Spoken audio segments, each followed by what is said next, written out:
नमस्कार, आप देख रहे हैं डेली 24 भारत। मैं हूं आपके साथ स्तुति झा। बुलेटिन की शुरुआत करते हैं।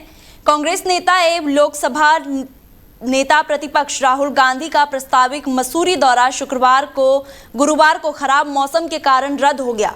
उनके स्वागत के लिए सुबह से तैयार बैठे कांग्रेस कार्यकर्ताओं और नेताओं के मन में मायूसी छा गई। राहुल गांधी के आगमन को लेकर मसूरी समेत कई क्षेत्रों में पोस्टर, बैनर और स्वागत की विशेष तैयारियां की गई थी। कांग्रेस कार्यकर्ता उनके स्वागत के लिए उत्साहित थे, लेकिन मौसम खराब होने के कारण कार्यक्रम अंतिम समय में निरस्त हो गया। ऑल इंडिया कांग्रेस कमेटी के महासचिव सुशांत मिश्रा ने बताया कि राहुल गांधी का 2 दिवसीय उत्तराखंड दौरा प्रस्तावित था।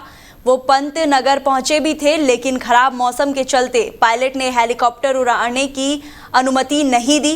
इसके बाद प्रदेश के सभी निर्धारित कार्यक्रम रद्द कर दिए गए। अभी तो ये सब मीडिया की बातें हैं। ऐसा कहीं भी इतने सारे प्रोग्राम प्लान हुए थे, अभी एक भी जगह पे इस तरीके का तो कुछ देखने को नहीं मिला। तो आप बताएंगे, बहुत जल्द ही राहुल जी ने खुद भी अपने ट्विटर हैंडल से ट्वीट किया है और बहुत जल्द ही वो दोबारा यहाँ का प्रोग्राम पूरा उत्तराखंड में समय देने का और समय बिताने का, समय व्यतीत करेंगे लोगों के साथ, सबके साथ। धन्यवाद। बहुत अच्छा। अभी तो हम उत्तराखंड उत्तरांचल की बात करते हैं, तो मुझे तो यहाँ पर हर जो लोग भी यहाँ पर खड़े हुए हैं उनके अंदर ही बहुत ज्यादा उत्साह है। जिस रास्ते पे मैंने देखा, मैंने बाय रोड सारा ट्रैवल किया, मैंने हर जगह पे फ्लैक्स देखे, होर्डिंग देखा, लोगों में चर्चाएं देखी, तो एक बहुत बड़ा उत्साह उनको लग रहा है कि उनकी वाकई में आवाज उठाने के लिए कोई नेता है तो राहुल गांधी है। अभी तो ये सब मीडिया की बातें हैं। ऐसा कहीं भी इतने सारे प्रोग्राम प्लान हुए थे, अभी एक भी जगह पे इस तरीके का तो कुछ देखने को नहीं मिला। तो आप बताएंगे, बहुत जल्द ही राहुल जी ने खुद भी अपने ट्विटर हैंडल से ट्वीट किया है और बहुत जल्द ही वो दोबारा यहाँ का प्रोग्राम पूरा उत्तराखंड में समय देने का और समय बिताने का, समय व्यतीत करेंगे लोगों के साथ, सबके साथ। धन्यवाद। बहुत अच्छा। अभी तो हम उत्तराखंड उत्तरांचल की बात करते हैं, तो मुझे तो यहाँ पर हर जो लोग भी यहाँ पर खड़े हुए हैं उनके अंदर ही बहुत ज्यादा उत्साह है। जिस रास्ते पे मैंने देखा, मैंने बाय रोड सारा ट्रैवल किया, मैंने हर जगह पे फ्लैक्स देखे, होर्डिंग देखा, लोगों में चर्चाएं देखी, तो एक बहुत बड़ा उत्साह उनको लग रहा है कि उनकी वाकई में आवाज उठाने के लिए कोई नेता है तो राहुल गांधी है। अभी तो ये सब मीडिया की बातें हैं। ऐसा कहीं भी इतने सारे प्रोग्राम प्लान हुए थे, अभी एक भी जगह पे इस तरीके का तो कुछ देखने को नहीं मिला। तो आप बताएंगे, बहुत जल्द ही राहुल जी ने खुद भी अपने ट्विटर हैंडल से ट्वीट किया है। और तो वहीं देहरादून में मंत्री गणेश जोशी ने आपदा प्रभावित कार्ली घाट क्षेत्र का दौरा कर राहत और पुनर्वास कार्यों का निरीक्षण किया। इस दौरान उन्होंने अधिकारियों को जमा मलबा जल्द हटाने के निर्देश दिए। मंत्री ने कहा कि प्रभावित क्षेत्रों में सामान्य स्थिति बहाल करने के लिए तेजी से काम किया जाए और अगले 15 दिनों के भीतर पूरा मलबा हटाया जाए। दौरे के दौरान राहत कार्यों की प्रगति और स्थानीय लोगों की समस्याओं की भी जानकारी ली गई। तो वहीं मसूरी में मानसून से पहले नगर पालिका ने शहर की सफाई व्यवस्था और जल निकासी को लेकर सख्त रुख अपना लिया है। गुरुवार को पालिका अध्यक्ष मीरा सकलानी ने विभिन्न विभागों के अधिकारियों के साथ माल रोड, नालों और नालियों का निरीक्षण कर साफ सफाई व्यवस्था का जायजा लिया। निरीक्षण के दौरान कई स्थानों पर नालों पर अतिक्रमण और नालियों में कूड़ा कचरा मिलने पर उन्होंने नाराजगी जताई। मीरा सकलानी ने कहा कि नालों के ऊपर बने होटल और अन्य निर्माणों को लेकर संबंधित स्वामियों को नोटिस जारी किए जाएंगे। समय रहते अतिक्रमण नहीं हटाने पर पालिका स्वयं कार्रवाई करेगी। उन्होंने बताया कि कुछ दुकानदार नालियों में कूड़ा डालकर जल निकासी व्यवस्था को प्रभावित कर रहे हैं। ऐसे लोगों के खिलाफ भी नोटिस जारी कर नियमानुसार कार्रवाई की जाएगी। साथ ही माल रोड पर अव्यवस्थित रूप से लटक रही टेलीकॉम और केबल तारों को तत्काल हटाने के निर्देश दिए हैं। मॉल रोड के नालों का निरीक्षण हुआ है और आज हमारा टारगेट है कि पूरे जितने भी हमारे लाइब्रेरी से पिंकरेट और पिंकरेट से पिक्चर पैलेस की ओर जो नाले जा रहे हैं उनका निरीक्षण करके जो निर्माण कार्य होना है उन नालों के बरसात से पहले उसको पालिका करेगी। लेकिन जो मॉल रोड के नाले हैं जिनको जो कलवर्ड है जो खोलने हैं PWD डिपार्टमेंट में, आज विभाग भी साथ में है, PWD डिपार्टमेंट के साथ में जल संस्थान भी है, जल निगम भी है, साथ में विद्युत विभाग भी है, क्योंकि इन्हीं के लाइनों से ज़्यादा दिक्कतें हो रही है। तो आज तीनों विभाग साथ में है और उम्मीद करते हैं कि जैसे उन्होंने आदेश किया कि 10 दिन के अंदर काम शुरू कर देंगे। पालिका की ओर से जिन नालों के ऊपर होटल्स बने हैं या घर बने हैं उनको एक नोटिस सर्व किया जाएगा कल और 7 दिन का उनको टाइम दिया जाएगा कि या तो खुद ही नाले खोल दें या फिर पालिका को 7 दिन के बाद कर दें। बिल्कुल देखिए हैं, और ख़ास तौर से जो टेलीकॉम कंपनियों की जो लाइनें हैं जो उन्होंने बिल्कुल फ्री हैंड करके छोड़ दी है नालों में, खासतौर से मॉल रोड पर। तो हमने अपने जो हमारे जो ठेकेदार हैं जो रोज़ मॉल रोड पर सफाई करते हैं, हमने उनको भी निर्देशित कर दिया है कि कल सफाई करते हुए लाइनें आप कट कर दीजिए। विभागों को अगर लाइनें अपनी जोड़नी है या कंपनियों को अपनी लाइनें जोड़नी है तो वो तरीके से जोड़े, इस तरीके से सड़क में डाल करके वो लाइनें नहीं। तो वहीं उत्तराखंड से एक बेहद ही दुखद खबर सामने आ रही है। यहाँ कांग्रेस नेता कुंदन सिंह की सड़क हादसे में मौत हो गई। कांग्रेस नेता जनसभा से लौट रहे थे, तभी बाड़े चीना धोला देवी मार्ग पर उनकी कार 50 मीटर गहरी खाई में गिर गई। हादसे में 2 लोग गंभीर रूप से घायल भी हो गए। घायल गणेश कुमार और भूपेंद्र प्रसाद को हायर सेंटर रेफर किया गया है। बताया जा रहा है कि कुंदन सिंह की कार अल्मोड़ा से नाचनी पिथौरागढ़ जा रही थी। यह दर्दनाक हादसा कांचुली पुल के पास दोपहर करीब 2 बजे हुआ। पुलिस और स्थानीय लोगों ने घटना स्थल पर रेस्क्यू अभियान चलाया है। हादसे के बाद क्षेत्र में शोक की लहर है। तो वहीं चमोली जिले के बद्रीनाथ नेशनल हाईवे पर एक दर्दनाक सड़क हादसा हो गया। जोशी मठ के पैनी नामक स्थान पर बद्रीनाथ धाम जा रहे एक टेम्पो ट्रैवलर अचानक अनियंत्रित होकर पलट गई। हादसे में एक महिला यात्री की मौत हो गई, जबकि कई अन्य यात्री घायल हो गए। सभी घायलों को इलाज के लिए नजदीकी सामुदायिक स्वास्थ्य केंद्र भेजा गया है। बताया जा रहा है कि टेम्पो ट्रैवलर में कुल 18 यात्री सवार थे और वाहन गाजियाबाद से बद्रीनाथ धाम की ओर जा रहा था। हादसे के बाद पुलिस और राहत टीम मौके पर पहुंचकर बचाव कार्य में जुट गई। तो वहीं देहरादून के चर्चित अर्जुन हत्याकांड मामले में पुलिस ने बड़ा एक्शन लेते हुए मुख्य आरोपी विनोद उनियाल समेत 6 लोगों पर गैंगस्टर एक्ट के तहत मुकदमा दर्ज कर लिया है। पुलिस ने विनोद उनियाल को गैंग का लीडर घोषित किया है। इस कार्रवाई में उनकी मां बीना शर्मा, डॉक्टर अजय खन्ना, संगीता उनियाल के साथ दोनों शूटर पंकज और राजीव को भी नामजद किया गया है। पुलिस के अनुसार ये गिरोह अवैध तरीके से धन कमाने के लिए संगठित रूप से काम कर रहा था। अब गिरोह से जुड़े अवैध संपत्तियों की कुर्की की कार्रवाई की जाएगी। तो वहीं देहरादून पुलिस ने नशा तस्करी के खिलाफ बड़ी कार्रवाई करते हुए कोबरा गैंग के ठिकाने पर सेंध लगाई है। पुलिस ने दिल्ली के मालवीय नगर इलाके से गैंग के मुख्य अभियुक्त जॉन उर्फ जैसेफ उर्फ मॉरिस उर्फ एनडीए ब्रदर को गिरफ्तार किया है। एसएसपी ने बताया कि ये गैंग खासतौर पर छात्रों और युवा वर्ग को स्पॉट टारगेट बनाकर नशे के कारोबार में लिप्त था। पुलिस का कहना है कि मादक पदार्थ की तस्करी में शामिल लोगों के खिलाफ सख्त अभियान जारी रहेगा और ऐसे अपराधियों का ठिकाना अब जेल में होगा। ऑपरेशन प्रहार के तहत लगातार देहरादून पुलिस के द्वारा जो है बहुत बढ़िया कार्रवाई की जा रही है। अभी पिछले अगर 2-3 दिनों की बात करें तो इसमें हमारे द्वारा एनडीपीएस में कोकेन की बरामदगी की गई है, स्नैक की बरामदगी भी की गई है और कल एक जो अंतर्राज्यीय गिरोह है उसको भी हमारे द्वारा गिरफ्तार किया गया है। इसके अलावा थाना राजपुर पर एक हमारे द्वारा जो अंतर्राष्ट्रीय जो गिरोह है जो कि कोकेन की सप्लाई करता था उसको भी हमारे द्वारा गिरफ्तार किया गया। और इसी कड़ी को आगे जोड़ते हुए जो परसों एक अभियुक्त जावेद को हमारे द्वारा गिरफ्तार किया गया था, जिसके पास से तकरीबन 12 ग्राम के आसपास कोकेन बरामद हुई थी। उसको न्यायालय के आदेश अनुसार जेल भेज दिया गया है। उसे जब जानकारी की गई तो पता चला कि वो दिल्ली में कोई जॉन नाम का व्यक्ति है जिससे कि वो कोकेन लेके आता था। हमारी पुलिस लगातार उसके तलाश में थी। सघनता से वहाँ दिल्ली में भी हमारी टीम डेरा डाले हुए थी, वहाँ की लोकल पुलिस से भी हम लोग संपर्क में थे। कल हम लोगों ने इसमें सफलता प्राप्त की है और जो वो इसका एक सरगना या कह सकते हैं मास्टरमाइंड जो था, जो कि बाहर से कोकेन मंगाता था और देश के अंदर जो सप्लाई करता था, जॉन उर्फ जोसेफ उर्फ मॉरिस उर्फ एंडी ब्रदर इसका नाम था, जो कि मूल रूप से अफ्रीका की कंट्री है कोट डी आइवरी, वहाँ का रहने वाला था, 30 साल का था और तकरीबन 2 साल से मालवीय नगर में रह रहा था। इसको गिरफ्तार कर लिया गया है। इसके द्वारा अपना जुर्म कबूल किया गया है और इसके द्वारा बताया गया कि इसको ही जावेद को वो कोकेन सप्लाई की गई थी, जो कि राजपुर में।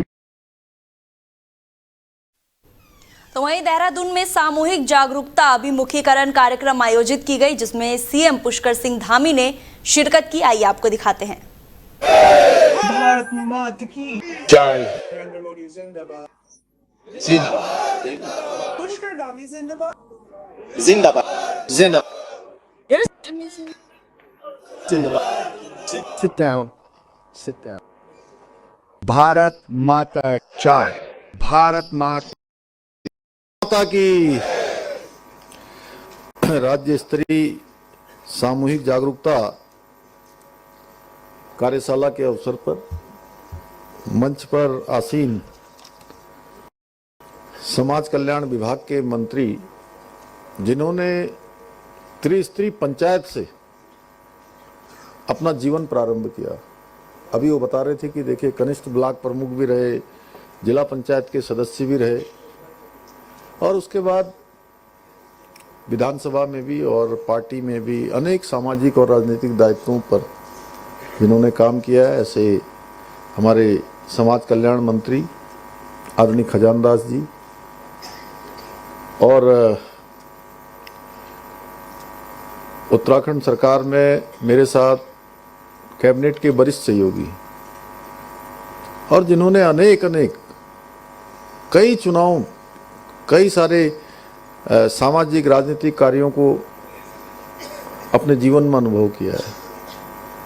ये दो मूर्तियां बैठी हैं ना, बड़े जो है इनका लंबा अनुभव है और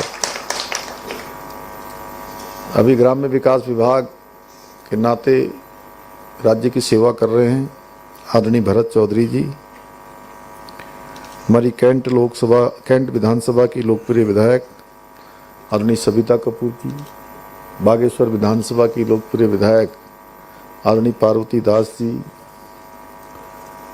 हमारे वरिष्ठ जन कल्याण परिषद के अध्यक्ष आदरणीय रामचंद्र गौड़ जी, पिछड़ा वर्ग आयोग के अध्यक्ष मेरे बहुत बचपन के साथी भाई संजय नेगी जी, हमारे साथी श्री मुकेश कुमार जी, अनुसूचित आयोग के अध्यक्ष, सफाई आयोग के, और लगातार जिनकी एक्टिविटी बनी रहती है, श्री भगवत प्रसाद मकवाना जी और समाज कल्याण विभाग के सचिव श्रीधर बाबू अदांकी जी।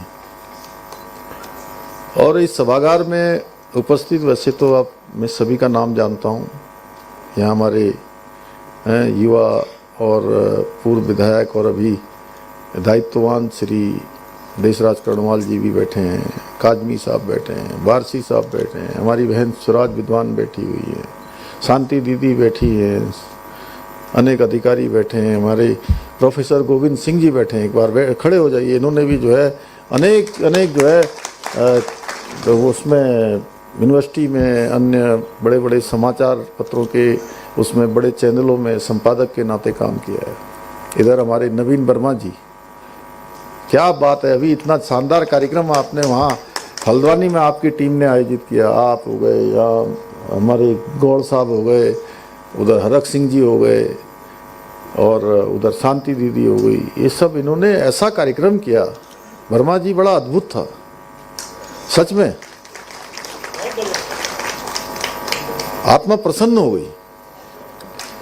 1000 से भी ज्यादा बुजुर्गों का सम्मान किया, मेरे हाथों सम्मान करवाया, 1200 से भी अधिक।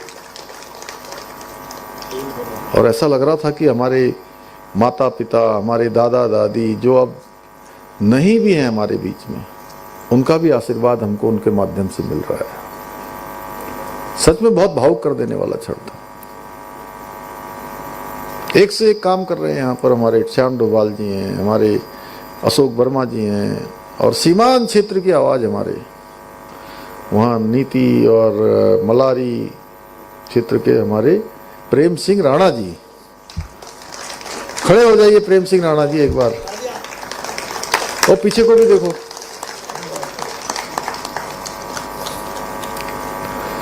और इधर हमारे माटी कला के शोभाराम जी प्रजापति, देख कितने साल के हो गए शोभाराम जी आप?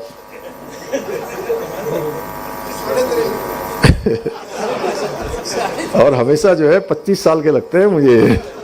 इनका जोश जो है इस प्रकार का है। हमारे सैनी जी उनके बगल में बैठे हैं। इधर हमारे उधर गीताराम गौड़ जी, अभी लाखा मंडल में जो है बहुत एक दिन मैं बहुत मुश्किल से वहाँ पहुँचा। मैं था उस दिन कहाँ, राजस्थान। मैं गया था अजमेर। वहाँ गया था मैं जहाँ ब्रह्मा जी का एकमात्र पूरे देश में मंदिर है, पुष्कर जी में। और वहाँ से आ रहा था और इन्होंने बिल्कुल मेरे जो है नाक में दम कर दिया कि आना ही आना है।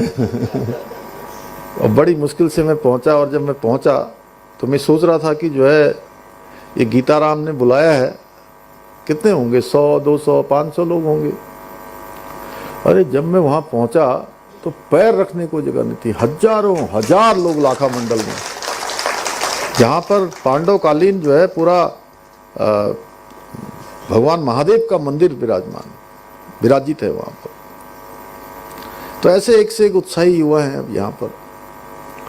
इधर हमारे जो है और भी कई साथी दिखाई दे रहे हैं। हमारे पंत जी हैं, कमलेश जी हैं, इधर पूरी टीम है, खीम सिंह जी से लेकर असगर अली से लेकर, मैं किस किस का नाम लूँ यहाँ। जहाँ देख रहा हूँ उधर साधु राम वर्मा भी हमारे जो है आए हुए हैं। अभी 2 और दिख रहे थे, एक टीकाराम वर्मा जी और एक हमारे दीप भाई, पता नहीं कहाँ चले गए सरदार जी, निकल लिए गए यहाँ से।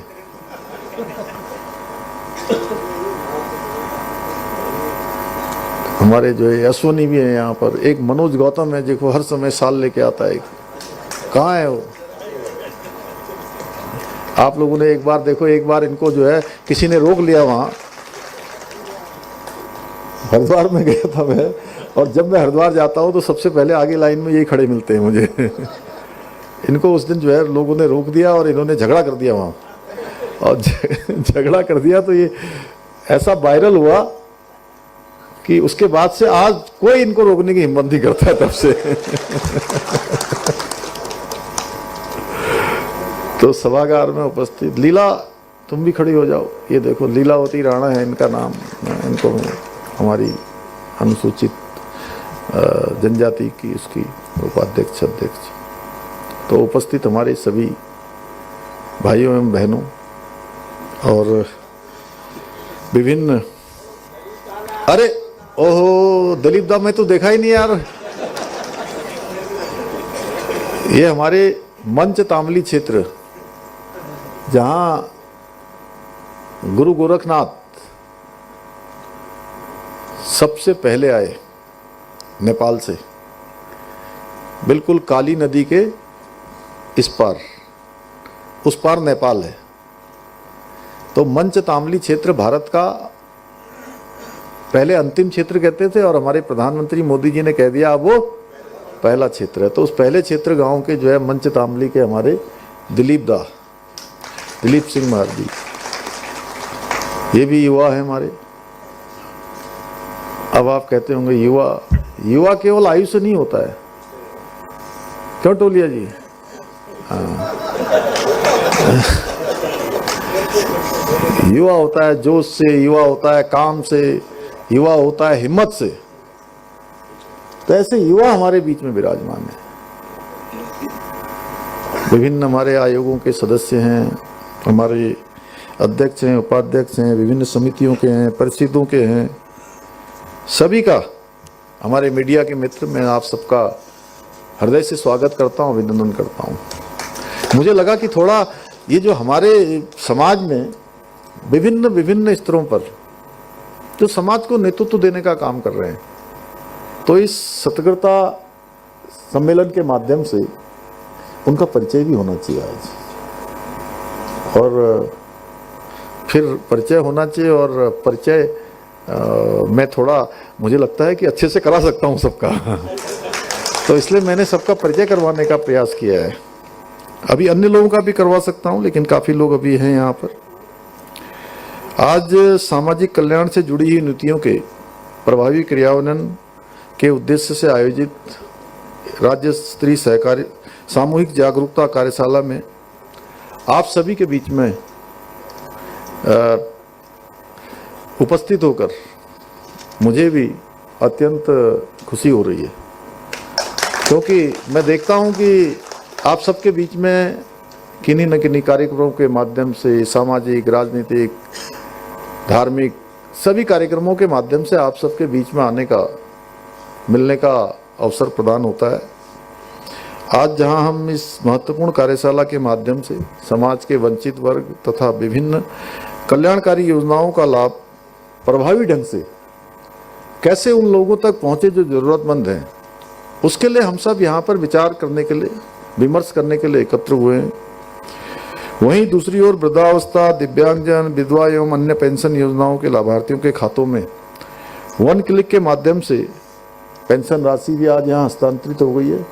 श्रीधर बाबू, कितना 9,74,000 लोगों को आज पेंशन भी पहुंच गई है। मुझे पूरा विश्वास है कि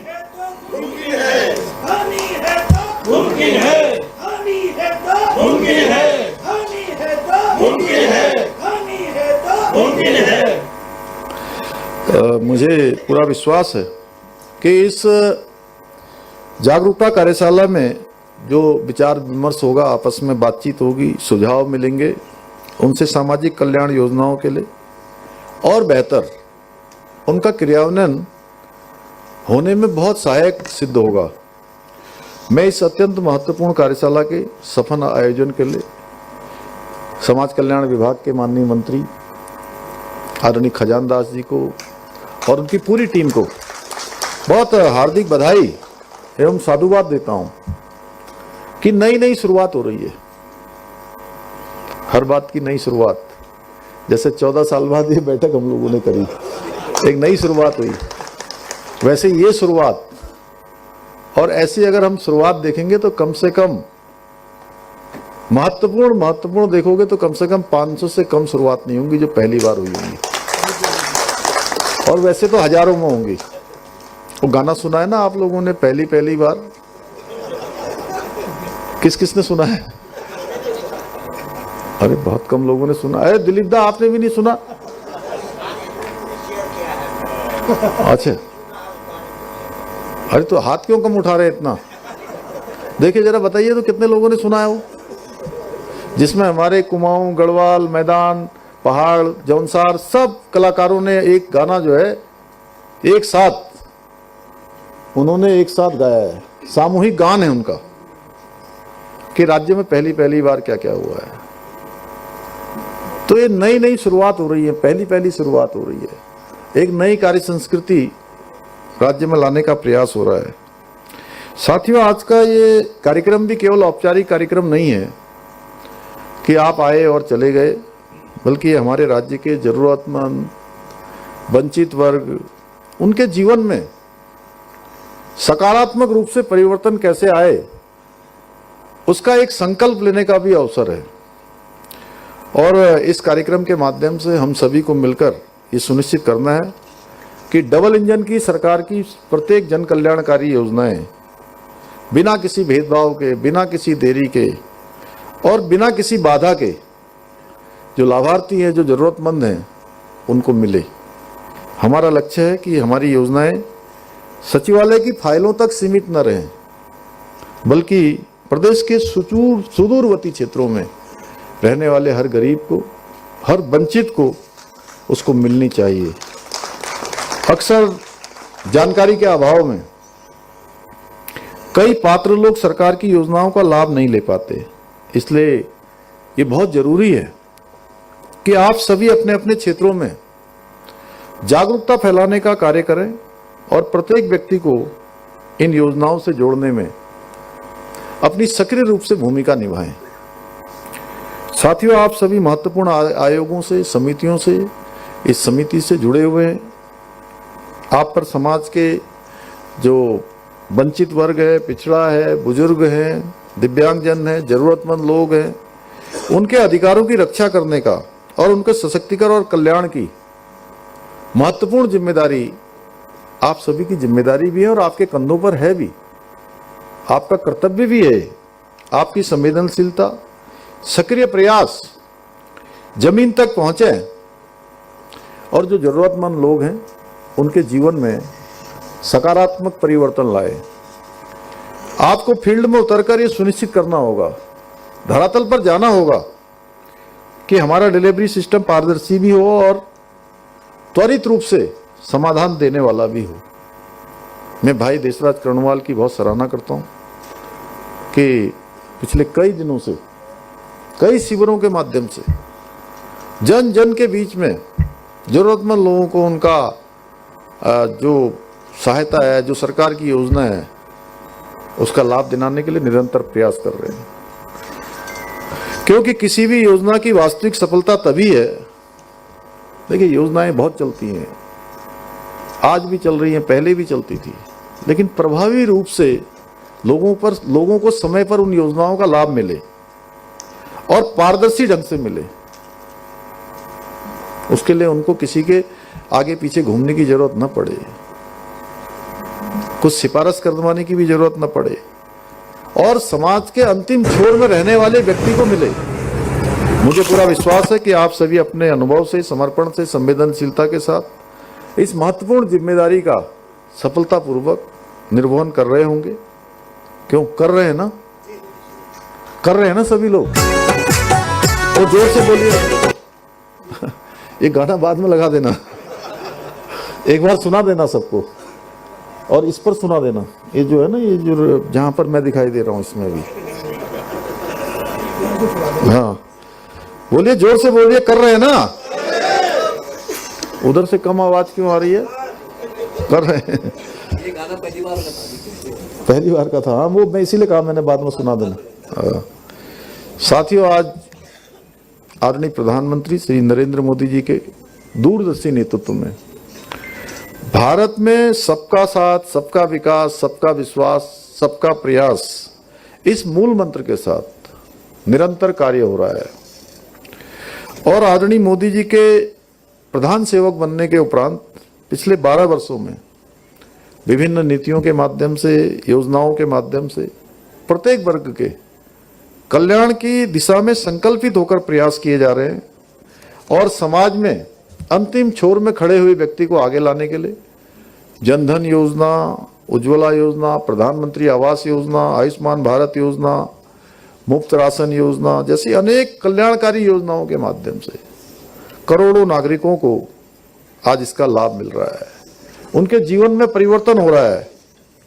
स्टार्टअप इंडिया, स्टैंड इंडिया, प्रधानमंत्री मुद्रा योजना, स्वनिधि योजना, दीनदयाल अंत्योदय योजना, राष्ट्रीय आजीविका मिशन जैसी योजनाओं के माध्यम से वंचित वर्गों को स्वरोजगार, उद्यमिता और आर्थिक सशक्तिकरण के अवसर प्रदान किए जा रहे हैं। साथियों, आदरणीय प्रधानमंत्री जी के मार्गदर्शन एवं उनके सहयोग से हमारी सरकार भी राज्य में सामाजिक न्याय की अवधारणा को मजबूत करने के लिए निरंतर कार्य कर रही है। चाहे वृद्धावस्था पेंशन बढ़ाने के साथ साथ अभी खजानदास जी तो और बढ़ाने के लिए भी कह रहे हैं, उस पर भी हम लोग विचार करेंगे, लेकिन अभी आप सबको ध्यान होगा कि ये वृद्धावस्था पेंशन हो, दिव्यांग पेंशन हो या विधवा पेंशन हो, वो बहुत कम थी। 1000 से हमने 1200 करी, 1200 से हमने 1500 करी और 1500 करी तो हमारे जो बुजुर्ग दंपत्ति थे, परिवार में अगर 2 थे तो एक ही को पेंशन मिलती थी और कई बार आपस में वो थोड़ा मनमुटाव भी कर लेते थे कि तुझे मिल रही, मुझे नहीं मिल रही, मुझे मिल रही, तुझे नहीं मिल रही है। तो हमने ये संकल्प लिया कि हम अपने बुजुर्गों को आपस में इस अवस्था में अब उनको जो है आपस में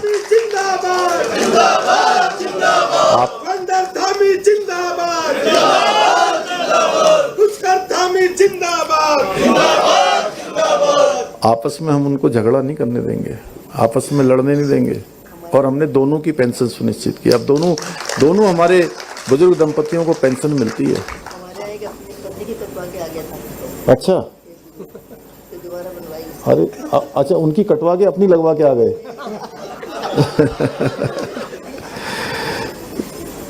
तो दोनों को पेंशन देने का हमने निर्णय लिया। या ये पेंशन जो अभी जिसका 1 क्लिक किया है, ये 1 क्लिक अब हर महीने होता है।